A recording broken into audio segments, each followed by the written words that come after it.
जेव्हा तुम्ही जातात निर्विकार, निरपेक्ष आणि पूर्ण सेवाभावाने जायचे, तर निसर्गातनं कोणतीही वस्तू घेत असताना 10 वेळा विचार करून पाण्याचा पण गैरवापर न करता ते जीवन जगतायत. आणि हे सगळं करून ते सेवा करतायत. बरं, नुसतंच माणसाची नाही, पशु पक्षी सगळ्यांचे म्हणजे अक्षरशः डोळ्यातनं पाणी येतं की ही सगळी मैयाची कृपा की अशा लोकांना भेटवा. मैया ते जेवलो नव्हतो त्या दिवशी, काही झालं. मी 25 किलोमीटर त्यानंतर चाललो आणि ती सगळी मैयानीच करून घेतली. ज्या पद्धतीने ती दूषित करताय किंवा तिचा ह्या म्हणजे ऱ्हास करताय, हे कितपत योग्य आहे. देसी जर आपण वापरला तर तो म्हणजे आतली जर का तुम्ही 1 अंशाने जर का तापमान कमी करत असला तर तुम्ही वातावरणाचं तापमान 2 अंशाने वाढवताय.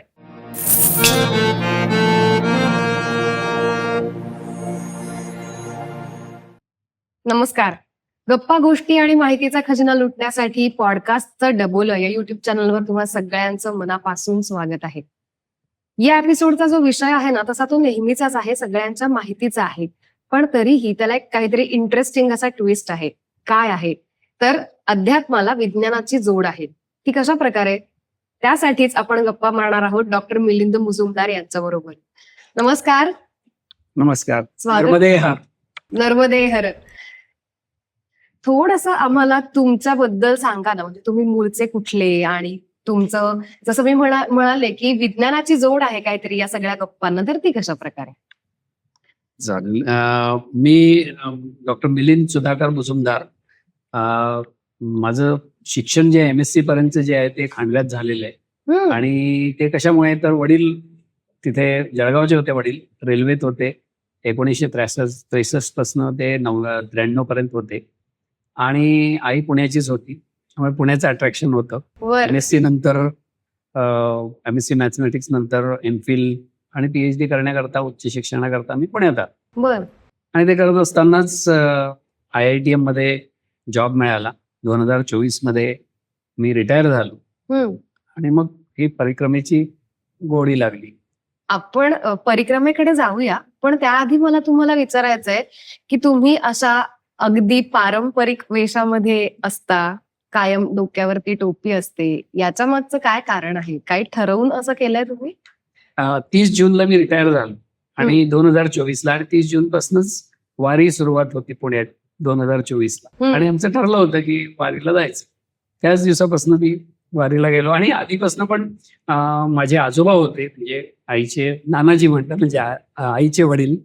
तर ते आम्ही नेहमी फलटणला यायचो आणि नेहमी त्यांच्याबरोबर कीर्तन, प्रवचन, संध्याकाळचा हरिपाठ, सगळ्याला आम्ही जेव्हा जेव्हा आलो तेव्हा जात होतो. आणि ती गोडी होतीच सुरुवातीपासून. पण एक ती नेहमी परत तीच एक शल्य होतं मनात की पुण्यात राहिलो, आळंदीत सुद्धा आईची आत्या होती, नेहमी मी जात होतो, तिथे पारायण करायचो सगळं. पण कधी अशी वारी करावी ही कधीच सुप्रती झाली.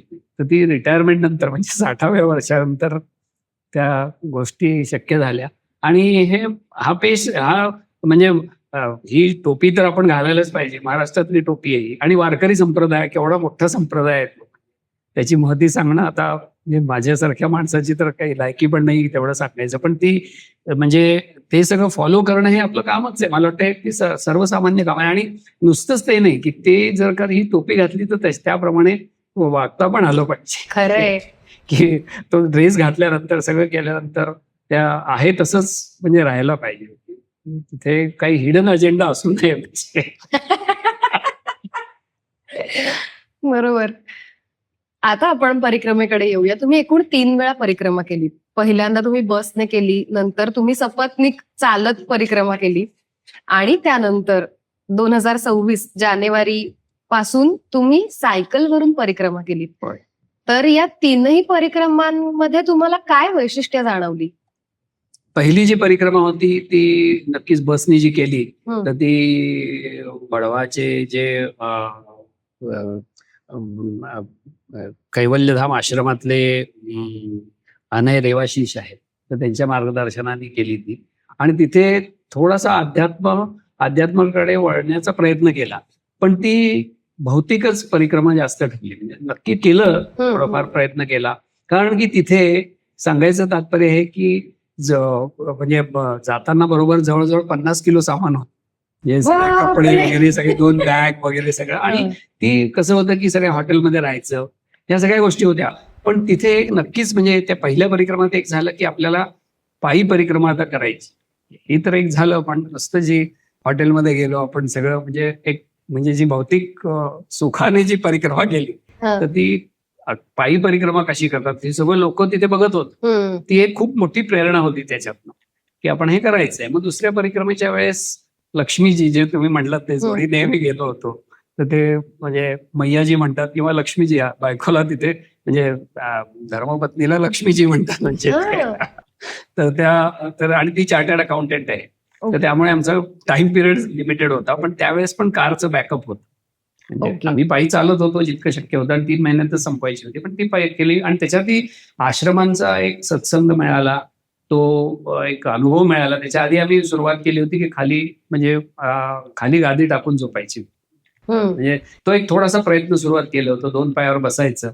या सगळ्या गोष्टी आम्ही सुरुवात केल्या होत्या, कारण की हॉटेलमध्ये राहायचं नाही, मग आश्रमात राहायचंय. तर आश्रमाचं थोडंसं आम्ही चालायचं. मग हे सगळ्या प्रॅक्टिस आधी आम्ही केली होती दोघांनी.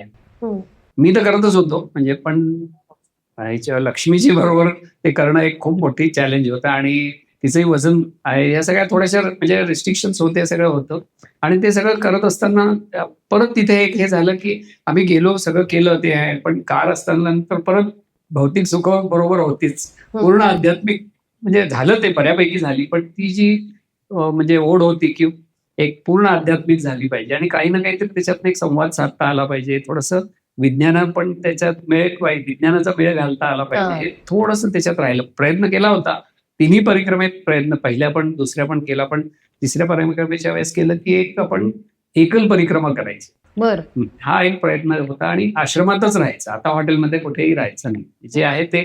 आणि त्यावेळेस तिसऱ्या परिक्रमेच्या वेळेस माझ्याबरोबर जे सामान होतं फक्त 20 किलो अगदी मोजून तेवढीच बॅग होती. त्याच्यानंतर मग बाकी जास्त काही सामान नव्हतं. सायकल नंतर होती, पण असं करत करत मग तिथे त्या म्हणजे अध्यात्माकडे वळताना मग तो आंतरिक ऊर्जा कशी मिळवावी या सगळ्या गोष्टींकडे मग थोडंसं लक्ष द्यायला लागलं. तिथे थोडंसं ते वळण गेलं. तर ह्या तिन्ही परिक्रमेतनं म्हणजे तिसरी जी परिक्रमा होती ती बऱ्यापैकी मैयानी जी करून घेतली, तर ती बऱ्यापैकी म्हणजे एक संतुष्टी देणारी होती. तरी अजूनही पूर्ण संतुष्टी मिळाली नाहीये, अजूनही प्रयत्न आहेत. परत भरपूर काही करायचे, मैयानी जर करून गेले. सायकलने परिक्रमा करावी असं मुळात तुम्हाला का वाटलं? एक हे होतं की सगळ्यांची मुक्त संवाद कसा साधता येईल. म्हणजे पायी गेल्यानंतर सुद्धा रिस्ट्रिक्शन्स असतात की मला जिथे जायचंय, जिथे बसायचंय, मला जो वेळ घालवायचा आहे. आता म्हणजे समाजातल्या प्रत्येक घटकांशी माझी भेटायची आणि संवाद साधायची इच्छा होती, कारण की त्यांच्याकडनं शिकून घ्यायचं होतं. मला समजायचं होतं की ह्या सामाजिक जे काही आपण संवाद साधतोय सामाजिक, त्याच्यातनं की त्यांच्या गरजा काय आहेत आणि ह्या सगळ्या विज्ञानाचं तिथे म्हणजे उपयोग कशा पद्धतीने त्यांचे जे काय सस्टेनेबिलिटी आहे किंवा त्या सुसह्य करण्याकरता कसा करता येईल.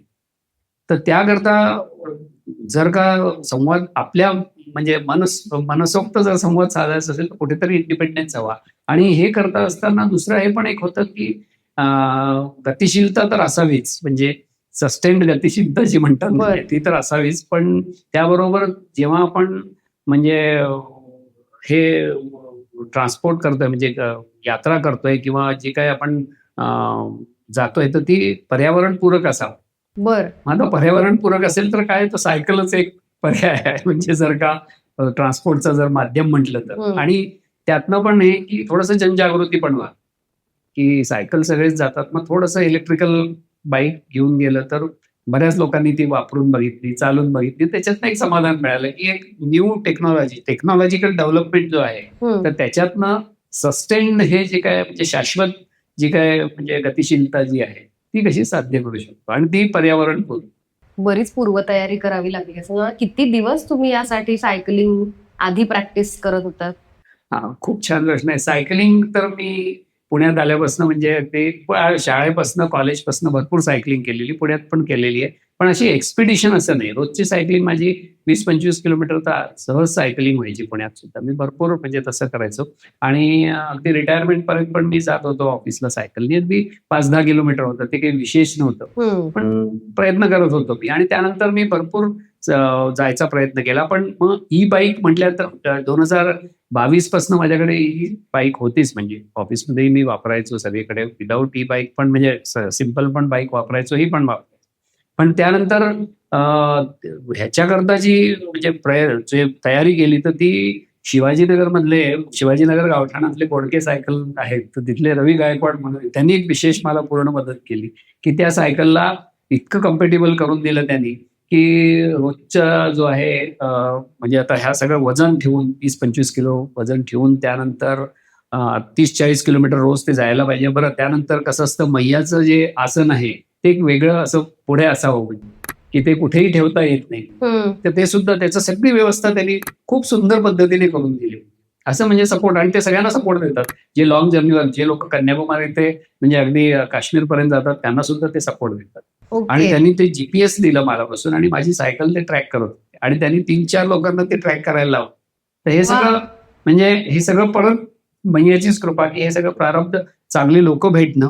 आता लोक विचारतात की अश्वत्थामा भेटली काय ते, तर मला असं वाटतं की हेच अश्वत्थामा आहेत माझ्याकरता. तिथे जे जे लोक भेटले मला, ज्यांनी मला जे सहाय्य केलं, मारुतीच्या रूपाने म्हणा, अश्वत्थामाच्या रूपाने म्हणा, तर हेच सगळं मला असं वाटतं की यांनीच केलं. आणि त्यानंतर मग एवढं मी नक्की केलं होतं की जायच्या आधी रोज पायी चालायचो, सायकलिंग करायचो, आणि त्यानंतर विज्ञान आश्रम पावळला 60 किलोमीटर आहे ते इथनं. तर एक दिवशी गेलो आणि दुसऱ्या दिवशी परत आलो. ते सगळं सामान वगैरे सगळं ते सगळं की एकदा प्रॅक्टिस व्हावी आपली की, आणि ते 60 किलोमीटर वर अगदी म्हणजे आउट ऑफ वे होतं ते, कारण की पण ते माझा प्रयत्न होता की ते मॅक्सिमम आपली शारीरिक क्षमता पण आपण बघायला पाहिजे. आता समाजाशी जो तुम्हाला संवाद साधायचा होता तो नेमका काय होता हे तर जाणून घ्यायचंच आहे. पण त्याच्या आधी थोडं परिक्रमेबद्दल आपल्या सगळ्या प्रेक्षकांना कळू देत, की परिक्रमेचे पण बरेच विविध प्रकार आहेत ना, की म्हणजे काय त्याचा जो काळ आहे परिक्रमेचा, तो काही जण विभागून ती परिक्रमा पूर्ण करतात, काही जण काही अंतर चालून, काही अंतर वाहनाने, अशा प्रकारे काही करतात. तर ते काय असे नेमके प्रकार आहेत आणि एकूण अंतर किती आहे सांगाल का? भूशास्त्रीय दृष्ट्या जर बघितलं तर ती स्टेबल आहे की त्याचे जे नर्मदेचे जे उत्तर आणि दक्षिण तट आहेत ते कधीच बदलले नाही. हजारो वर्ष, कितीतरी वर्ष आहे त्याची परंपरा राहिलेली. आणि तिथे आश्रम आहेत, तिथे बऱ्याच लोकांनी तप केलेले. जर तुम्ही बघितलं, उत्तर तटावर सगळं देवभूमी म्हणतात देव, आणि दक्षिण तटावर बाकी म्हणजे बाकीच्या ह्यांनी तप केलेले आहेत तिथे. आणि अगदी खूप सगळीकडे ती तपोभूमी आहे सगळी. त्याच्यावर बरेचसे लिटरेचर पण आहे, सगळ्या गोष्टी आहेत. पण सांगायचं तात्पर्य हे की ती एक पश्चिमेकडे वाहणारी नदी. एक तर मुख्य ते, आणि पश्चिमेकडे म्हणजे सूर्यास्ताकडे, म्हणजे केवढा छान विचार आहे त्याच्यात की तो सूर्यास्ताकडे वाहणारी, आणि म्हणजे आपल्या स्वतःचं आत्मपरीक्षण करताना स्त्रोताकडे वाहणारी नदी. या सगळ्या गोष्टी बघत असताना की आपण कुठनं उगम पावलो, आणि तिथेच शेवटी सगळ्याची हे जे आहे स्रोत जे आहे मुख्य तो म्हणजे समुद्रच आहे. तर तो पश्चिमेकडे ती वाहत जाणारी नदी, आणि ती सूर्यास्ताकडे म्हणजे तिथे त्याकडे झुकणारी नदी, किंवा ते आत्मपरीक्षण करत तिथे त्या स्रोताकडे जाणारी नदी आहे. तर त्याची परिक्रमा करणं हे आहे. मार्कंडे अगदी त्याचं नर्मदा पुराण आहे, आणि ह्याच्यात सगळ्या उल्लेख केलेले, त्याचे खूप छान उल्लेख आहेत. म्हणजे जर का ते बघितलं तर मार्कंडे ऋषींनी त्याची परिक्रमा केली होती, 27 वर्ष केली ती. असतात ते 7,000 वर्षापूर्वीची आहे या सगळ्या गोष्टी. आणि त्याच्यातही 999 नद्या, त्याच्या उपनद्या, आणि तेही न ओलांडता त्या सगळ्यांना त्याची परिक्रमा केली. म्हणजे ती खूप मोठी उपासना त्यांची. आणि तिथनं हे सगळं, आणि त्याचं त्यांनी बराचसा उल्लेख आहेत त्या सगळ्या नर्मदा परिक्रमा. त्यांनी कसं, मार्कंडेय ऋषींनी कसं सांगितलंय, का करावे, काय ह्याचे हे आहे. अर्थात तो खूप मोठा विषय आहे, आणि ते माझी पात्रता पण नाही तिथपर्यंत बोलायची. त्यानंतर मग अगदी अलीकडच्या काळात जर म्हटलं तर हे गौरीशंकर महाराज, मी जे म्हटलं होतो की धुनीवाले दादांचे जे गुरु आहेत, तर त्यांनी ही परिक्रमा केली की जी आजकाल म्हणजे ही जी 4-5 महिन्याची जी परिक्रमा होते की ती पूर्ण एक जमात घेऊन, म्हणजे लोक सगळे साधूंना घेऊन जायचे. आणि त्यांची इतकी ख्याती होती की ते एवढ्या लोकांना कशा पद्धतीने सगळं अन्न पुरवायचं. तर ते नर्मदा मैयाची उपासना करायचे, आणि सगळ्या गोष्टी त्यांना मिळायच्या मैयेत. ह्या सगळ्या असे म्हणजे आख्यायिका आहे तिथे लिहिलेलं आहे सगळ्या त्यांच्या आश्रमांमध्ये. तर ह्या सगळ्या गोष्टी 500 लोक, एवढी 400-500 लोक जर का चालली तर त्यांना मिळणार कसं आहे सगळ्या गोष्टी, अन्न. आणि ते जंगलात सगळीकडे म्हणजे कुठे अगदी असं रिमोट भागात. तर हे सगळ्या गोष्टी म्हणजे होत्या. आणि ती त्याच्या आधी परिक्रमा जी होती, खरी परिक्रमा ती 3 वर्ष 3 महिने 13 दिवसाची आहे. म्हणजे त्याच्यात किमान 3 तरी चातुर्मास व्हावे. म्हणजे चातुर्मासात एकाच ठिकाणी राहायचं. ही परिक्रमा होते. याचा कालावधी सुद्धा आपल्याला खरं म्हणजे आता ते वेगळे वेगळे प्रकार आहेत. म्हणजे कशा पद्धतीने कोणी दसऱ्याच्या नंतर करतं, आपण दिवाळी नंतर करतात म्हणजे. तर हे सगळ्या म्हणजे त्या हे आहेत. आणि त्यानंतर चातुर्मास आपला जो असतो, आता त्याच्यानंतर आषाढी एकादशीच्या म्हणजे ते आषाढ महिन्याच्या आधीच ते हे होते. आणि त्याच्यातनी दुसरं एक कारण, त्याला सायंटिफिक पण एक कारण आहे की खंबाटच्या खाडी, आता ही परिक्रमा कशी असते, ही पूर्ण अमरकंटक ते अमरकंटक आहे आणि ती ओंकारेश्वर वरनं जाते, खंबाटच्या खाडीला जाते. खंबाटच्या खाडीहून मग तो तट परिवर्तन होतं. तट परिवर्तन होऊन उत्तर तटावर येऊन भरूचकडनं परत अमरकंटक पर्यंत येते. ती मध्य प्रदेशातनं, गुजरात, मध्य प्रदेश असं करत. आणि ओंकारेश्वर हे त्याचं मूळ ठिकाण आहे की जिथे तुम्हाला ते नर्मदा मैयाचं पाणी अर्पण करायचं.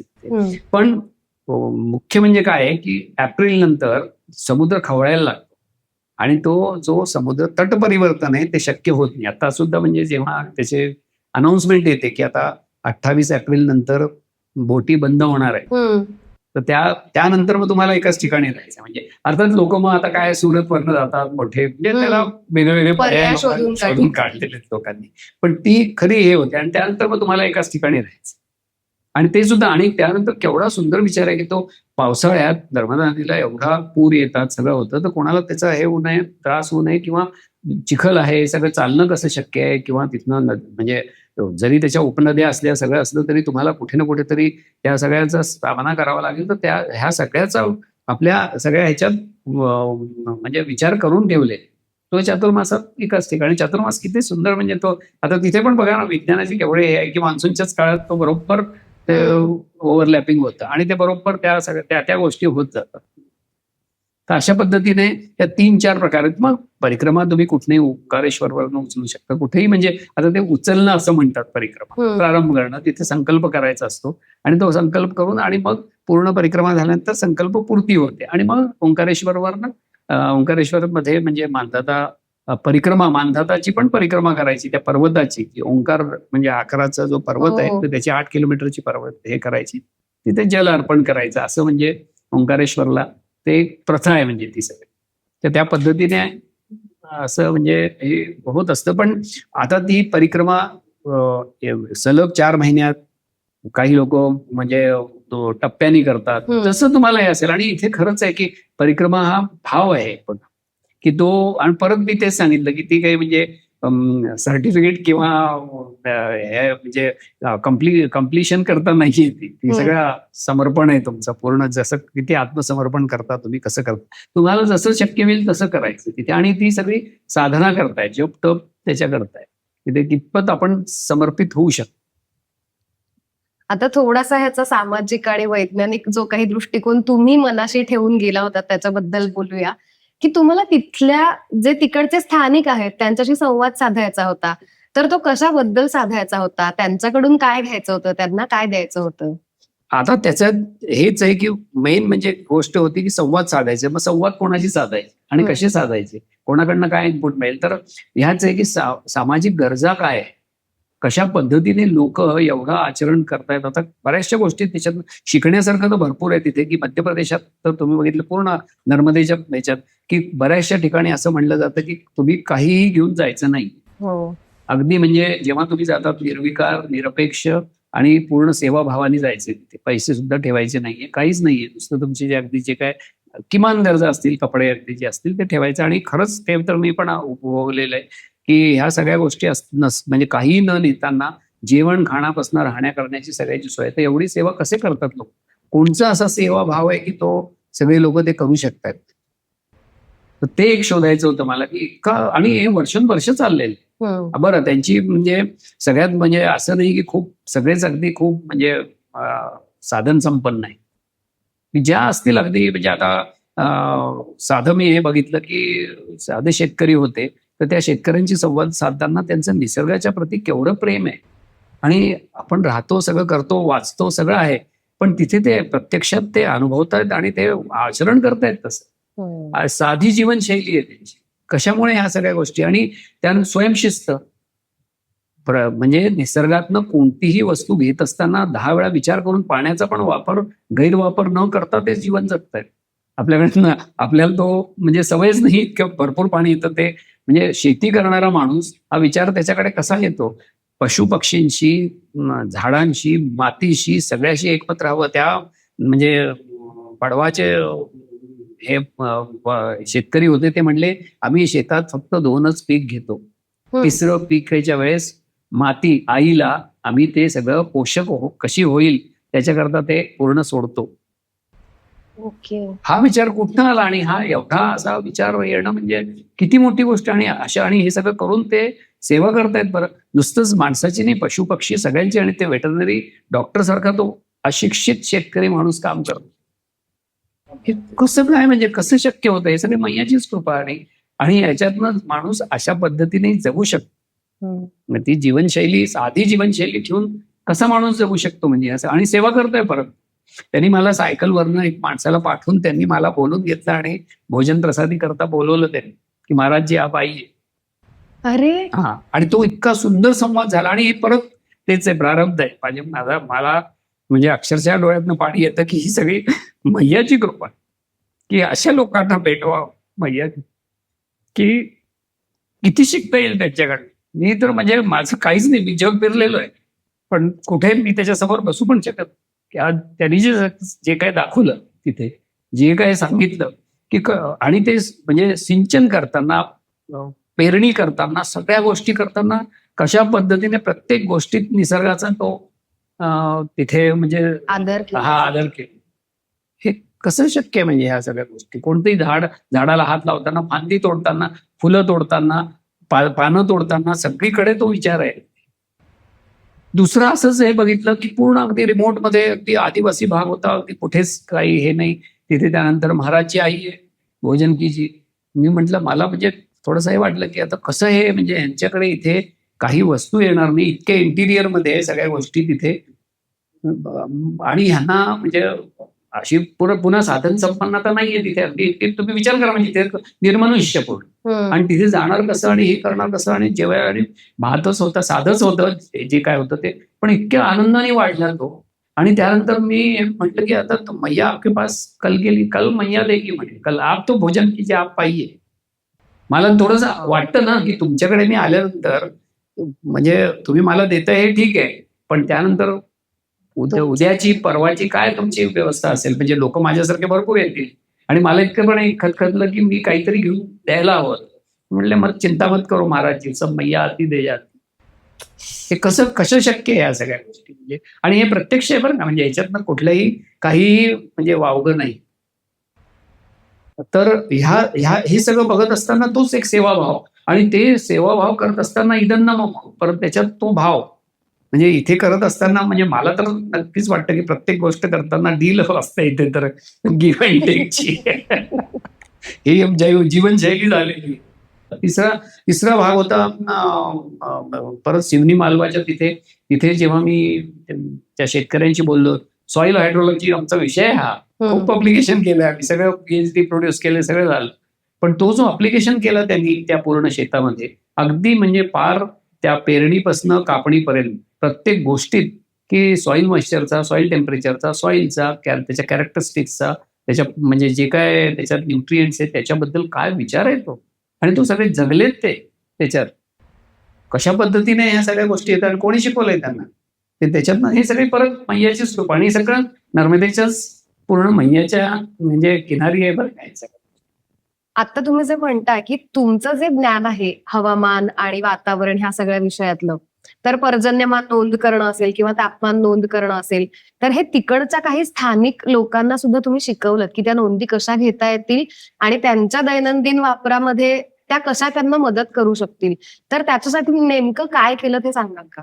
मी परत हेच म्हणेन की नर्मदा मैयाची कृपा, की चांगल्या लोकांना भेटवलं त्यांनी, की अश्वत्थामाच्या म्हणजे रूपात मला तिथे पहिल्याच परिक्रमेत तुम्ही विचार करा, म्हणजे की आम्ही जेव्हा पायी परिक्रमा जात होतो, अगदी 10-15 मिनिटाची मुलं म्हणजे भेट होती माझी. श्री नितीन जोशी म्हणून आहेत जळगावचे, तर त्यांच्याशी भेट झाली माझी आणि संवाद झाला. आणि तो असा संवाद झाला त्यानंतर इतके आम्ही जुळलेलो की म्हणजे ज्या लोकांबरोबर मी पूर्ण आयुष्य काढलं म्हणजे माझे मित्र बरेचसे, त्याच्यापैकी हेच एक आहे की जस्ट एक वर्ष झालं असेल आता आमच्या याला, पण इतकं क्लोज आहे झालेलं असोसिएशन की कशा पद्धतीने हे करावं. आता ह्या सगळ्या गोष्टी ज्या हवामानाच्या नोंदी, हे सगळं नोंदी घेऊ, पण कशा पद्धतीने घेता येईल, लोकसहभाग कसा घेता येईल, त्याला एक प्रॅक्टिकल गायडन्स म्हणजे आणि सपोर्ट पुन्हा. त्यानंतर त्यांनी म्हणजे तिथे कोणाशी संवाद साधावा, कुठे संवाद साधावा, ह्याला पण एक लागतंच ना, कोणी ना कोणी सांगणार मार्गदर्शक लागतं. तर मी परत तेच म्हणतो की हे अश्वत्थामा, हे मारुती, हेच माझ्याकरता म्हणजे मैयानी पाठवलेले हेच आहेत. तर त्यांनी मला पाठवलेलं, त्यांनी परत पुढे हे केलं की प्रशांत कुलकर्णी म्हणून आहे, मोठं नाव आहे, त्यांचंही ब्लॉग आहे. त्यांनी परिक्रमा केली आणि त्यांनी केवढं समर्पण भावानी पूर्ण शुल्पाणीत तिथे धावडी पाडायला त्या आश्रमात राहतात. दिनेश पावरा म्हणून आहेत. आता हे सगळे आदिवासी आहेत. हे सगळी लोकांशी पहिलं तर ह्या लोकांशी जोडलं गेलं पाहिजे. आमचे जे नितीन जोशी जे आहेत, तर त्यांचे प्रमोद नरखेडे म्हणून मित्र आहेत, तर ते सुद्धा आले, पुढे आले. आणि त्यानंतर अभिजित गांधी म्हणून आहे. म्हणजे आता बघा, हे लोकसहभाग आहे, त्याचं कामच नाहीये त्या नोंदी घ्यायच्या. तुम्ही विचार करा, शूलपाणीमध्ये करूया. आता हा विचार आला, नितीन जोशी म्हणले की नाही, आपण तिथे प्रयत्न करून बघूया.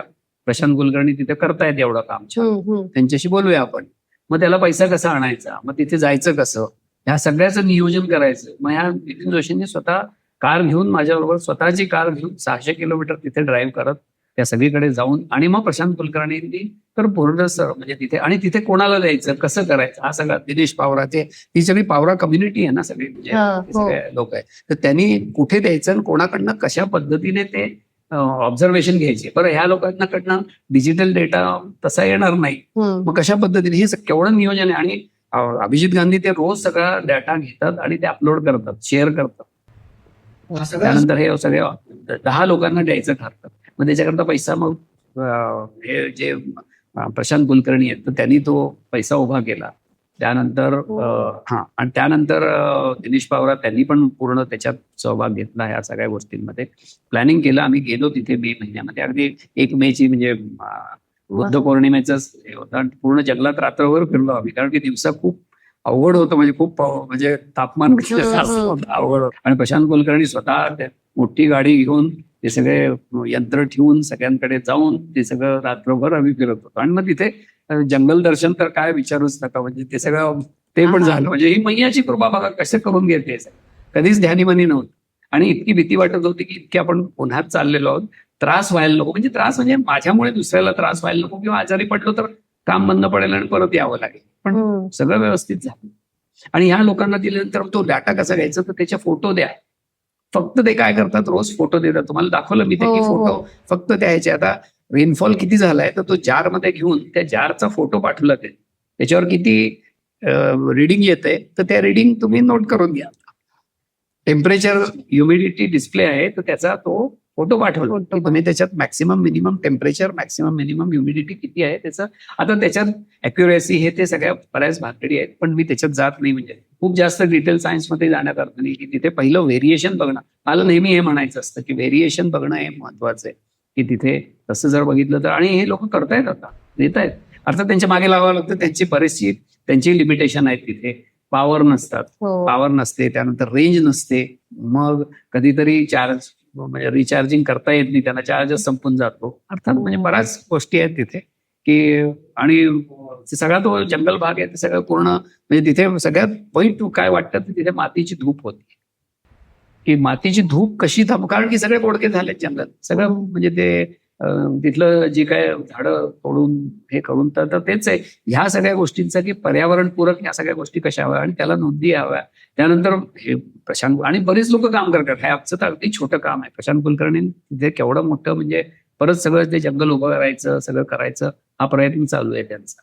तर ह्या गोष्टींकरता ह्याच म्हणजे की कशा पद्धतीने हे नेटवर्किंग केलं, आणि नेटवर्किंग करून नुसतंच नेटवर्किंगने आता त्यांच्याकडनं शिकायचं की हा जो काही तुम्हाला माहिती मिळतीये रोजची, 47 डिग्री टेम्परेचर झालं तिथे. तर तुम्हाला 47 डिग्री टेम्परेचर आतापर्यंत किती वेळा झालं, आणि त्यानंतर तुम्ही कशा पद्धतीने तुमचं म्हणजे तिथे दिनचर्या किंवा काय हे केलं, तुम्हाला आजारपणा किंवा काय काय काय तुम्हाला समस्या, त्या कशा पद्धतीने तुम्ही त्या दिनचर्येत अनुभवल्या. हम्म. बरं पाणी कितपत होतं, तिथे बाष्पीकरण किती, आता ते हळूहळू खूप सायन्स आज हळूहळू त्यांना कळायला लागेल की हम्म. आता परिस्थिती अशी झाली आहे की विहिरीमध्ये पाणीच नाही. आणि एवढं एक झालं की आता ते परवा पाऊस झालेला आहे, त्याची नोंदी तुम्हाला दाखवल्या मी की ते हम्म. नोंद झालेली आहे. आणि ती बरं एवढा पाऊस झाल्यानंतर मग तो गेला कुठे, हे कुठेतरी तर जाणीव व्हायला पाहिजे. आणि तो थांबवता कसा येईल.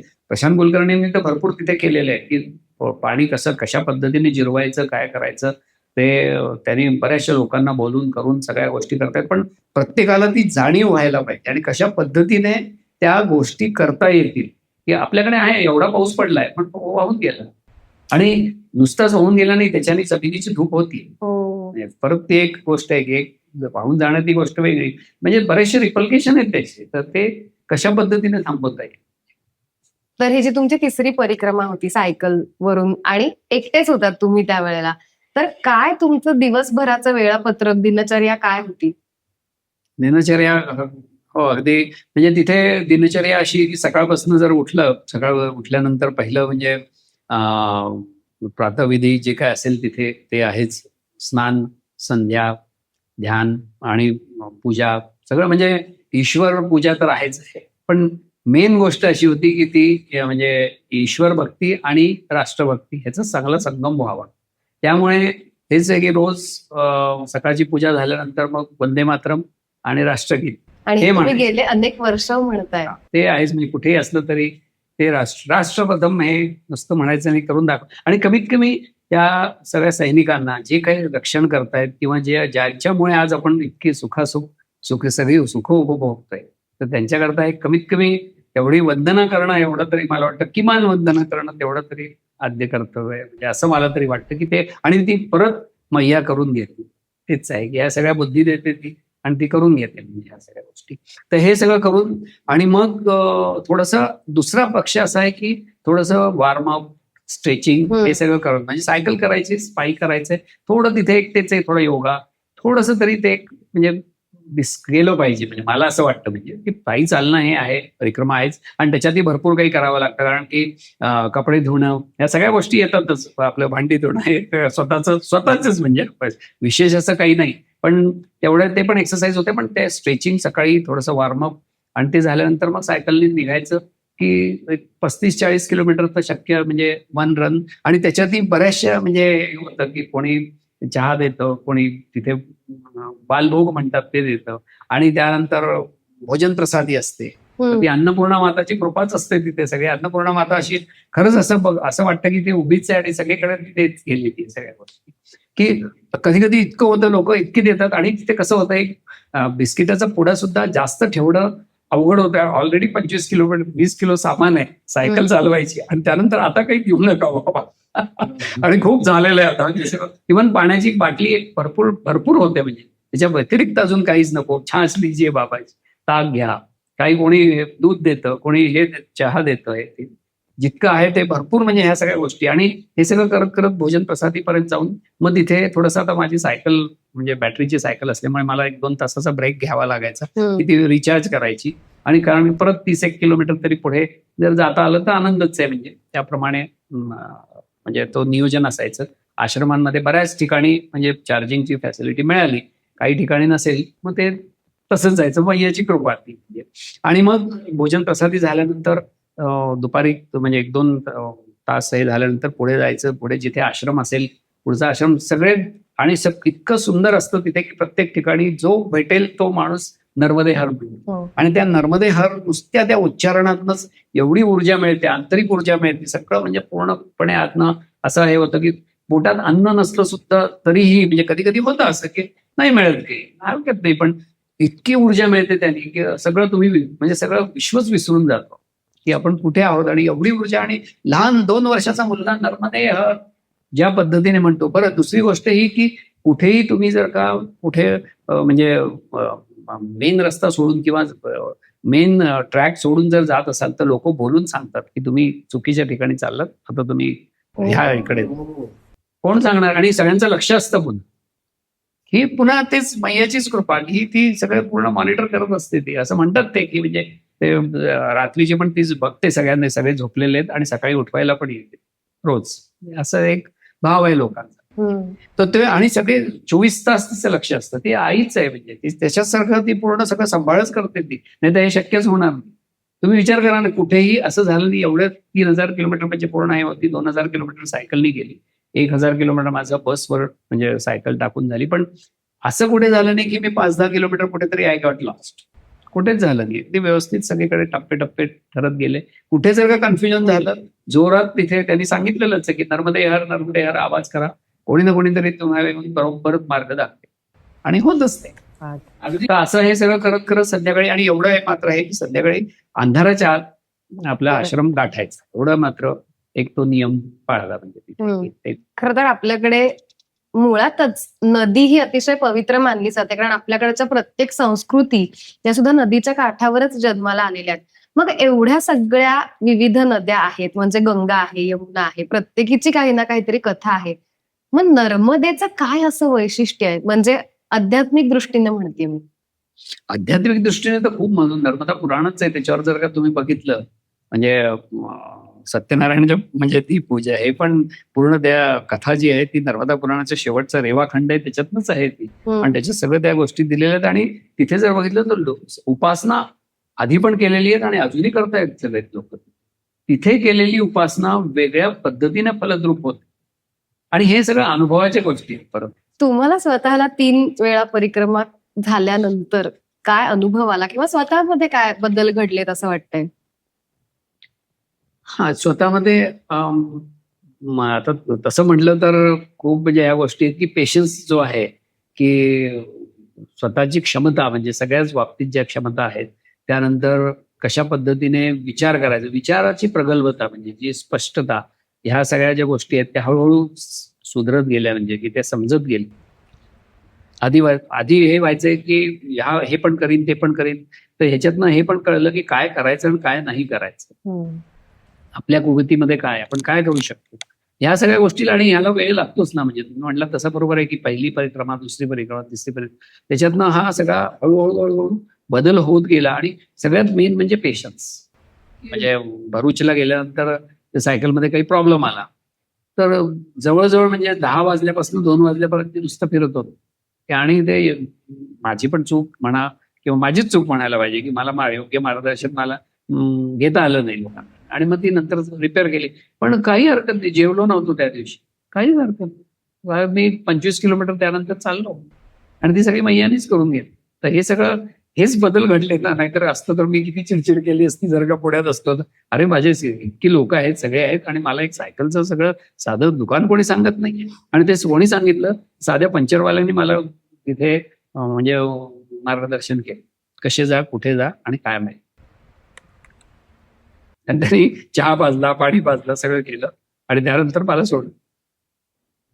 एक काहीतरी हेतू घेऊन किंवा पर्यावरणाच्या संदर्भातलाच एक उद्देश घेऊन तुम्ही फिरत होतात, आणि तुमच्या सायकलवरती, तुमच्या बॅगवरती सुद्धा ते लिहिलेलं होतं. तर ते काय होतं आणि त्याच्या मागची भावना काय होती? ते पण एक खूप हेच होतं की आता आपण हे जातोय कशा करता, तर शेवटी काय, मिट्टी बचाव, हेच म्हणजे होतं की मिट्टी बचाव. जर तुम्ही बघितलं, मातीचा ऱ्हास जर झाला, माती आता हे शास्त्रीय दृष्ट्या लोकांना सगळ्यांना माहिती आहे की हजारो वर्ष लागतात माती निर्मिती तयार व्हायला. आणि कुठेही जर बघितलं तर इतकं म्हणजे अक्षरशः, म्हणजे बाकी आता गोष्टी मला बोलता येणार नाही इथे, पण इतका ऱ्हास होतोय सगळीकडे की प्रकृतीचा ऱ्हास होतो, नदींचा ऱ्हास होतोय, त्याच्या पात्रांचा ऱ्हास होतो, ज्या पद्धतीने सगळ्या गोष्टी ज्या चाललेल्या आहेत. तर आता कोणाला शिकवायचं असं नाही, पण कुठेतरी तर लोकांना बघितल्यानंतर कुठेतरी तर एक अपील होईल असं मला वाटलं की काय आपण जातोय, आपण नर्मदे हर तर आम्ही लिहितोच, म्हणजे प्रत्येक जण लिहितच, तो तर मंत्रच आहे, म्हणजे त्याच्यामुळेच तर आज हे सगळं आहे. पण मेन म्हणजे तो जो मेसेज काय द्यायला पाहिजे, की अगदी इझिली मेसेज तो गेला पाहिजे. तर मिट्टी बचाव, जन्म मातीपासून आणि मृत्यू त्याच्यातच आहे, मग ती हे करायलाच पाहिजे ना आपण. आणि तो कशा पद्धतीने, तर आता तीच गोष्ट आहे की, आणि त्याच्यातनं महत्वाचं हे होतं की पाऊस, जमिनीच्या वर पाऊस किती पडतोय. आता मी थोडंसं म्हणजे सायन्समध्ये येतोय की माती तर आहेच आहे, पण जमिनीच्या वर पाऊस किती पडतोय त्याचं मोजमाप करा, आणि जमिनीच्या आत किती मुरतोय, मग ते नंतर एस्टिमेट काढतो. आणि त्याला माध्यम मातीच लागेल. परत ही जर ती माती गेली तर मातीच त्यामुळे बिट्टी बचाव हे तर सगळ्यात महत्वाची गोष्ट आहे. आणि त्याच्यात ते लिहिताना सुद्धा ते लिहून दिलेलं आहे, ते प्रशांत कुलकर्णींनीच लिहून दिलेलं आहे. बऱ्याच ठिकाणी ती पण केवढी गंमत, म्हणजे बऱ्याच ठिकाणी मी कसं लिहावं त्याच्यावर, मग ते पेन घेऊन मी बराच प्रयत्न केला, पण ते कुठेच जमलं नाही. आणि पेंटरला सांगितलं नाही, ही बॅक पे नाही होऊ शकता. आणि ते प्रशांत कुलकर्णीने केवढ्या सुंदर याच्यात लिहून अजूनही दिसतं ते माझ्या याच्यावर. हो. आणि साध्या पेननी लिहिलेले. आता त्यांचं अक्षरच ते म्हणजे मूर्तीच, ते महाराजच वेगळंच म्हणजे प्रकरण आहे, ते वेगळंच हे आहे ते. पण जे लिहून दिलं त्याचा इफेक्ट कमीत कमी लोक वाचायची, मुलं सुद्धा वाचायची, जोरात म्हणायची बिट्टी बचाव, मला खूप आनंद व्हायचा. वाचलं ना, बाकी काय. काही मग लोक म्हणायचे बिट्टी बचाव हे क्यों, हे तुम्ही म्हटलं तसं. काही लोक थांबून विचारायचे. तर माझं तेच म्हणणं असायचं की मिट्टी के ऊपर कितनी बारिश, धरती के ऊपर कितनी बारिश हो रही है, फिर अंदर कितनी जा रही है, हम सोचेंगे ना, पर पहले वो पता तो चले यहाँ पे कितनी बारिश हो रही है, उसको तो हमको ही पता करना पड़ेगा ना. तो कैसे करेंगे, मतलब इसीलिए तो हम बता रहे हैं आपको कि इसका पूरा मौसम की पूरी ये जो निरीक्षण है. आणि हे खूप आमचे अभिजित गांधी त्यांनी पण खूप छान सांगितलं, ज्यांनी हा सगळा वरुण मित्र ग्रुप केलाय, की हवामानाच्या नोंदी घेणं हे संस्कार आहे. नुसतंच म्हणजे ते नोंदी घ्यायचं आहे, टेक्निकल गोष्ट आहे, डेटा आहे, सगळं ठीक आहे, पण आकाशाकडे निसर्गाशी तुमचं कुठेतरी तर तो सान्निध्यात येतात ना तुम्ही. की आकाश बघतात, मुलं पण म्हणतात की आज इतकं ह्युमिडिटी आहे, हे आहे, आज इतका पाऊस होईल. थोडं तरी कुठेतरी एस्टिमेट येतं ना ते. हे संस्कार परत तोच गोष्ट येते ना, की कशा पद्धती हे ढग, ह्या म्हणजे उंचीचे ढग आहेत, या प्रकारचे ढग आहेत, ढगाचे प्रकार आहेत मेट्रोलॉजीमध्ये आमच्या. विंडचे पण प्रकार आहेत. तर तो कशा पद्धतीने वाहतो, बिफोर स्केल म्हणतात त्याला. फांदी हल्ली तर किती आहे त्याची, म्हणजे जर का पानं हल्ली तर किती आहे, झाड हल्लं तर किती आहे, तर त्याचं म्हणजे मोजमाप अशा पद्धतीने करतात. आणि त्याचा परिणाम काय होईल, तर हे सगळं संस्कारच आहे ना. आपण आज का याच्यातनं आलं, आणि वरामिरापासून हे सगळ्या गोष्टी आलेल्याच आहेत, सगळ्या गोष्टी. फक्त तर त्या कशा पद्धतीने रुजवायला पाहिजे, हे एक महत्वाची गोष्ट आहे. तर नर्मदा परिक्रमा हे एक प्रकारचं तीर्थाटनच आहे असं आपण म्हणतो. पण गेल्या काही वर्षांमध्ये तीर्थाटनाला सुद्धा पर्यटनाचं रूप आलंय, आणि त्याच्यामुळे गेल्या काही वर्षांपर्यंत नर्मदा परिक्रमा म्हणजे खूप अवघड मानली जायची, आणि आता ती लोकांसाठी खूप सोपी झालीय. तर त्याच्यामुळे एक शास्त्रज्ञ म्हणून तिकडे होणाऱ्या वातावरणावरती किंवा पर्यावरणावरती काय परिणाम होत आहेत असं तुम्हाला वाटतंय? अगदी अगदी खरं आहे. तर की ते पर्यटन म्हणून जर तुम्ही गेलात तर ते म्हणजे साधी गोष्ट आहे की म्हणजे you should use the natural resources judicious. हा अगदी सिम्पल मेसेज आहे. आणि त्याचा पूर्ण ऱ्हास होत चाललाय की आपण ते पर्यटनाची गोष्टच नाहीये ती, त्या सगळ्या गोष्टी. आणि त्यानंतर एकच आहे, मलाही म्हणजे मी पण पूर्ण कधी पण म्हणजे नदीच्या जवळ गेल्यानंतर, मैया आहे ती, मैयाच्या जवळ गेल्यानंतर ते सगळे जे मैयाशी संवाद साधायला पाहिजे. तो तिथे तुम्ही गेल्यानंतर तिथे ज्या पद्धतीने ती दूषित करताय किंवा तिचा ह्या म्हणजे ऱ्हास करताय, हे कितपत योग्य आहे. जर का ही आध्यात्मिक परिक्रमा आहे, जर का हे सगळं म्हणजे तीर्थ, तुम्ही म्हटलं तीर्थक्षेत्र आहे ते सगळं, आणि तिथे गेल्यानंतर मी जर का ह्या सगळ्या गोष्टी करायला लागलो तर काय अर्थ आहे. असं म्हणजे साधी गोष्ट आहे की म्हणजे मी माझ्या आईशी असं वागू शकतो का, मी घरातल्या कोणाशी पण मी असं वागू शकतो का, कशा पद्धतीने राहायला पाहिजे, का आंघोळ करायला पाहिजे तिथे त्या सगळ्या, आणि आंघोळ करून दूषित का करायला पाहिजे, आणि कशा पद्धतीने. साधी गोष्ट आहे की तिथे म्हणजे जे साबण जे आहे का वापरताय तुम्ही त्या सगळ्या गोष्टी. तर त्या ऑर्गॅनिक, आता ह्या सगळ्या गोष्टी की बघ काय करावं, त्याचे पर्याय काय आहेत. ऑर्गॅनिक क्लिनर्स आहेत, ऑर्गॅनिक साबण आहेत, कपडे धुवायला पण आहेत, आंघोळीला आहे, घरात आपल्या भांडी धुवायला आहेत, सगळ्या राख आहे. या सगळ्या गोष्टी खूप छान आहे. आणि ह्या सगळ्या संस्कार, हे सगळे संस्कार जे आहेत ते सगळे आश्रमात आहेत. त्यामुळे आश्रमात आता हे पर्यटन करणारे लोक, किती लोक आश्रमात, अशा कठीणप्रद आश्रमात, त्या आश्रमांच्या नियमांना धरून किती लोक राहू शकतील. खऱ्या जर अर्थाने जर का मी परिक्रमेला गेलोय तर मी त्या परिक्रमेचे सगळे नियम पाळले पाहिजेत ना. त्या सगळ्या गोष्टी आहेत की जेव्हा मी पांढरे स्वच्छ कपडे घालतो, पांढरे कपडे म्हणजे पहिलंच तेच आहे की पूर्णपणे विरक्तीचा तो एक अनुभव असला पाहिजे. मग तो जर का अनुभव आला तर स्वच्छता ही तर पहिली त्याची म्हणजे भागच आहे तो सगळ्या गोष्टी, की माझ्यामुळे कोणालाही समाजाला किंवा त्या पर्यावरणाला ऱ्हास पोचूच नाही, आणि याची जाणीव तर असलीच पाहिजे. किती जायचं, म्हणजे किती लोकांनी जायचं, किती लोकांनी. त्यानंतर त्या सगळ्या बऱ्याचशा ह्याच्यावर मी बघतो की त्या आश्रमांवर सुद्धा एक मोठा प्रभाव होत चाललेला आहे की आज इतकी लोक आली, सगळं केलं. हे तर ह्या कशा पद्धतीने आता काही आश्रमात त्यांनी म्हटलेलं आहे की you have to pay something, तरच तुम्हाला ते बाकी फॅसिलिटी त्या म्हणजे तिचे सर्व्हिस मिळेल. बरोबर आहे, फ्रीमध्ये तुम्ही एवढ्या सगळ्या गोष्टी घेता आणि त्यानंतर ही साधी गोष्ट आहे की तुम्ही तिथले टॉयलेट्स आहेत, पब्लिक टॉयलेट्स आहेत, हे सगळ्या गोष्टी आहेत, पाणी आहे, ह्या सगळ्याचा वापर कसा करायचा हे सगळं सांगायची गरजच नाही. म्हणजे ही सिव्हिक सेन्स तुम्ही जसं म्हटलं हे साधारण नागरिक शास्त्राचा भाग आहे, हा शाळेत शिकवलं जातं या सगळ्या गोष्टी. या पद्धतीने मला तरी असं वाटतं की म्हणजे आपण कुठे जातोय, every resources has to be use judicious, की किती कुठे जायचं, किती काय हे करायचं. त्यानंतर ते जेवणा खाण्याचं पण एक प्रमाण असलं पाहिजे. कुठलाही अन्नपूर्णा आहे, ती अन्नपूर्णेचा एक दाणा सुद्धा वाया गेला तर तो अपमान आहे त्या अन्नपूर्णेचा. एक दाणा सुद्धा, आणि तो एक दाणा तो पूर्ण करायला त्या शेतकऱ्याला केवढे कष्ट करावे लागतात. तो आपल्या ताटापर्यंत जेव्हा येतो ते जर बघितलं पूर्ण त्याच्या मागचे कष्ट, किती कठीण काम आहे, आणि तो जर का अशा पद्धतीने वाया गेला, अत्यंत म्हणजे दुर्दैवी परिस्थिती ही झाली. आणि सांगायची गरज नाही. मग मी तेच म्हटलं की जर का मी वारकरी आहे, जर का मी वारकरी संप्रदायाचा आहे, जर का मी टोपी घातली, जर का मी कपडे घातले, तर ते माझं प्रथम कर्तव्य आहे की पहिलं ते समजून, जर का मी त्या संप्रदायाला समजतोय, त्या सगळ्या परिक्रमा करतोय, तर ते त्याचे नियम हे स्वतः स्वयंशिस्त असलीच पाहिजे. याच भावनेतून किंवा तुमचं जे आतापर्यंतचं कर्तृत्व आहे असं आपण म्हणूया की एक क्लायमेट सायंटिस्ट म्हणून किंवा क्लायमेट चेंज सायंटिस्ट म्हणून तुम्ही जे काम केलेलं आहे आणि आता आपल्याकडे जी डेव्हलपमेंट होतीये, तर ती खऱ्या अर्थाने डेव्हलपमेंट आहे का, आणि या पुढच्या काळामध्ये त्याचा हवामानावरती किंवा वातावरणावरती काय परिणाम होईल? शाश्वत विकास हे सगळीकडे हा तो महत्वाचा मुद्दा आहे. नुसताच विकास नाही, शाश्वत विकास त्यांनी अगदी स्पष्ट रूपाने म्हणलेलं आहे. फार म्हणजे दुर्दैवी गोष्ट आहे. आता कसं सांगू मी तुम्हाला की जर का एखादा म्हणजे आंतरराष्ट्रीय किंवा एखादी मीटिंग असेल आणि ती जर का एअर कंडिशन हॉलमध्ये होत असेल आणि ती क्लायमेट चेंजच्या संदर्भात असेल तर किती उपयुक्त आहे. अक्षरशः डोळ्यातनं पाणी येतं की हे कशा पद्धतीने मी हे करतोय, ते योग्य करतोय. काचेच्या बिल्डिंगमध्ये बसून मी काचेच्या ह्या सगळ्या गोष्टीमध्ये बसून आणि मी क्लायमेट चेंजच्या बद्दल, सायन्स ऑफ क्लायमेट चेंज बद्दल बोलतोय, ते किती संयुक्तिक आहे. हे म्हणजे आत्मपरीक्षण आहे. हा कोणाला नावं ठेवायचं किंवा हे करायची गोष्ट नाहीये, पण हे जे काय आपण करतोय, ज्या पद्धतीने करतोय, शाश्वत विकासाची ही खरी कडी आहे का हे प्रत्येकाने आहे. म्हणजे स्वतः सेल्फ रिअलायझेशनची गोष्ट आहे. एसी जर आपण वापरला तर तो म्हणजे आतली जर का तुम्ही 1 अंशाने जर का तापमान कमी करत असला तर तुम्ही वातावरणाचं तापमान 2 अंशांनी वाढवताय आणि त्याचे परिणाम तुम्ही बघता, एक्स्ट्रीम इव्हेंट्स होत आहेत.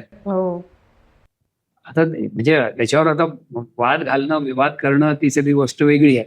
पण ह्या तुम्हाला ते म्हणजे ह्या ज्या गोष्टी आहेत त्या रोज अनुभवताय आणि त्या अनुभवानंतर सुद्धा जर का आपण अजूनही जर का त्या गोष्टी करता म्हणजे जागृती नसेल तर हे दुर्दैवी गोष्ट आहे. आत्ताच साधी गोष्ट आहे. म्हणजे आमचे एका एनजीओच्या मीटिंगमध्ये एक लक्षात आलं, त्या यांनी सांगितलं की अहो 30 किलोमीटरवरच आपल्या म्हणजे शेतकरी आहेत ते, की तुमच्याकडनं जे पाणी येतंय हे सगळं पाणी, हे सगळ्या याचं नदीचं पाणी तुमचं आमच्याकडे येतंय, जे काही नदी नाल्याचं पाणी आमच्याकडे येतं आणि पेस्टिसाइड शिवाय आमचं एकही पीक उगवत नाही. तुम्ही कसल्या पाता मारताय की ऑर्गॅनिक पीक आणि हे ह्या गोष्टी द्यायच्या. पेस्टिसाइड नाही मारलं तर भेंडी उगवणारच नाही, ती तशीच खराब होईल. आम्हीच खाऊ शकत नाही म्हणजे विदाऊट पेस्टिसाइड, जर का म्हणजे ऑर्गॅनिक आम्हीच खाऊ शकत नाही, तुम्ही कुठनं खाणार. आणि हे राज करताय. तर माझं म्हणणं आहे की ठीक आहे व्हॉट, आणि मला नेहमी तेच म्हणतात सायन्स ऑफ क्लायमेट चेंज सगळं लेक्चर दिल्यानंतर एक्स्ट्रीम्स आहे ते सगळं म्हणतो, सगळं ठीक आहे, पण साधं मी काय करू शकतो. मला असं वाटतं की म्हणजे या ह्याच्यातनं मला असं प्रत्येक जण विचारतं की मी as a individual what I can. साधी गोष्ट आहे की मी घरामध्ये जे काय ऑर्गॅनिक क्लिनर्स वापरीन, जे काय म्हणजे सेंद्रिय जे काय हे आहेत सगळ्या गोष्टी मी वापरीन, आणि त्या क्लिनर्समुळे एवढं तर मी करेन की माझं ड्रेनेज तरी मी क्लीन, माझं ड्रेनेज क्लीन ठेवलं तर पुढे मला असं वाटतं की ते जेव्हा बाकी सिटीच्या ड्रेनेजमध्ये जाईल तर ते तरी माझ्याकडनं तरी क्लीन जाईल. माझ्याकडनं ते प्रदूषण जेवढं मी करू शकतो तेवढं मी करून घेईन. एसी न वापरता मी बरेच लेख लिहिले, सगळं केलेलं आहे की साध्या साध्या गोष्टी आहेत की कशा पद्धतीने क्लायमेट अडॅप्टेबिलिटी पण एक गोष्ट आहे की तुम्ही कुठेतरी तर ते थोडंसं अगदी म्हणजे असह्य असं करू नका, पण कुठेतरी तो सुसह्य करायचा प्रयत्न करा. अडॅप्ट करावंच लागेल, करतोच नाही आपण. बऱ्याच जेव्हा पाणी नसलं, जेव्हा पाणी येत नाही तर तेव्हा ते बरोबर म्हणजे 100 लिटर पाणी सुद्धा 2 दिवस पुरतं. पर्याय नसला की पुरतं, ते सगळं होतं बरोबर. मग त्या पद्धतीने आपण आज आहे म्हणून कसंही वापरून टाकायचं, तर हे मला वाटतं की हे शाश्वत विकासाकरता फार घातक आहे. नर्मदेची परिक्रमा असो, त्या नर्मदेप्रतीचं समर्पण असो, किंवा हवामानामध्ये होणारे बदल आणि त्याच्यावरती सरांनी स्वतः जे केलेलं संशोधन आहे, आणि याच्या पुढे ज्या पिढ्या येतील त्यांना उत्तम नाही पण किमान चांगलं तरी आरोग्य आयुष्य असलेलं जगता यावं, अशा प्रयत्नांसाठी सरांनी आपल्याला खूप छान मार्गदर्शन केलेलं आहे. खूप उत्तम असा संदेश दिलेला आहे.